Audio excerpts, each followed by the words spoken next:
I want to bring in now Congressman Krishnamoorthi, Democrat from Illinois and a member of the House Oversight and Intelligence Committees. Congressman, thank you for being with us this morning. Hey, thanks so much, Hallie. So let me start by asking you, what does this new reporting from the Times mean for efforts by House Democrats, your colleagues, to get your hands on President Trump's tax returns? You still need them? You still want to see them? Absolutely. I think it goes to the foundation for why we need to see them, which is the president has gamed the tax code to the tune of paying $750 in a year and for many years paying nothing, and potentially abusing business expense, the ability to deduct business expenses and so forth. We need to understand how to reform the tax code to prevent that. But the second issue is we need full transparency so that the voters know exactly what's going on with the president's finances as they prepare to vote. That's extremely important. Do you see any potential national security issues or questions in some of the data that's been revealed now by this investigation? Yes. In his taxes, it appears that he has about $300 to $400 million in debts due in the coming years. And what that means is that he is a potentially inviting target for foreign counterintelligence. We've talked about this before. The second issue is that he also has a $100 million tax liability that the IRS is going after him for.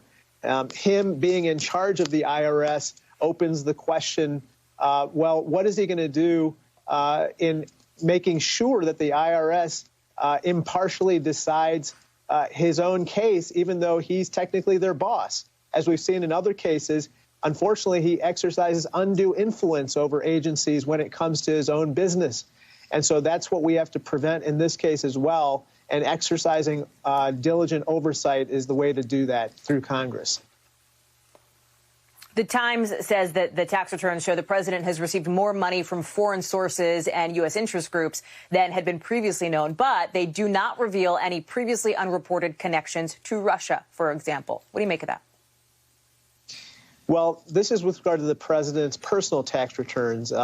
We don't know what the Trump organization's tax returns show. As you might remember, Deutsche Bank lent hundreds of millions of dollars to the Trump organization, and they've been convicted in the past of laundering money for Russian autocrats. And so I'm looking forward to learning more about the investigation into Deutsche Bank and the Trump organization because, again, it raises the question of counterintelligence issues and what the president owes through his organization to foreign actors such as the Russians. As you and I are having this conversation, Congressman, President Trump is tweeting about this story, the tax story, blaming the fake news media for bringing up his taxes, saying that essentially he is very underleveraged. He says that he has very little debt compared to the value of assets. His attorney has said the president does pay taxes to the federal government. And in fact, the Times report shows the president has paid things like Medicare, Social Security, something called the alternative minimum tax as well. Does that, to you, alleviate any concerns that you may have with the president and the Trump organization now are saying in defense of the President Trump?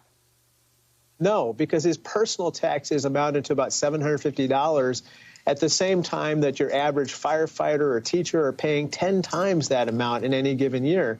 The other issue I just wanted to bring to your viewers' attention is that his business enterprises faced and continue to face staggering losses. And the ineptness and the incompetence that led to those losses in his private business enterprises are now on full display in his inept and incompetent management of the pandemic.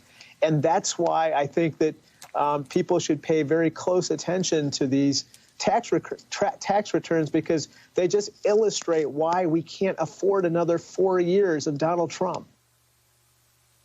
I want to move on, but I've got to ask you quickly, did you know that the Joint Committee on Taxation had been looking at this $73 million contested refund that President Trump had claimed, or was that new information to you when this Times piece came out? I was broadly aware of it, but of course the Times piece kind of raises certain questions about specific filings that might be within their purview. And so I'm sure that the Joint Committee on Taxation is going to pursue that now, and they should, because we have to get to the bottom of his taxes now. Quickly, House Speaker Nancy Pelosi sent a letter to you and your colleagues, essentially warning of the possibility of an Electoral College tie, trying to mobilize Democrats, in essence, to focus on local races. How seriously, Congressman, are you taking that possibility? I think this is something that we have to take very seriously. I personally think that everybody should, if they're planning to vote by mail, request their ballots right now and turn them in as soon as possible, given what you and I have talked about with regard to the USPS in the past. In addition, anybody who can safely vote in person should try to do so, whether early or in person on Election Day. I'm going to be voting early in person and trying to do so safely, and you can do so. But these are things that we have to take very seriously now going up into the election. Congressman Raja Krishnamoorthi, thank you very much for making time for us this morning, sir. We appreciate it.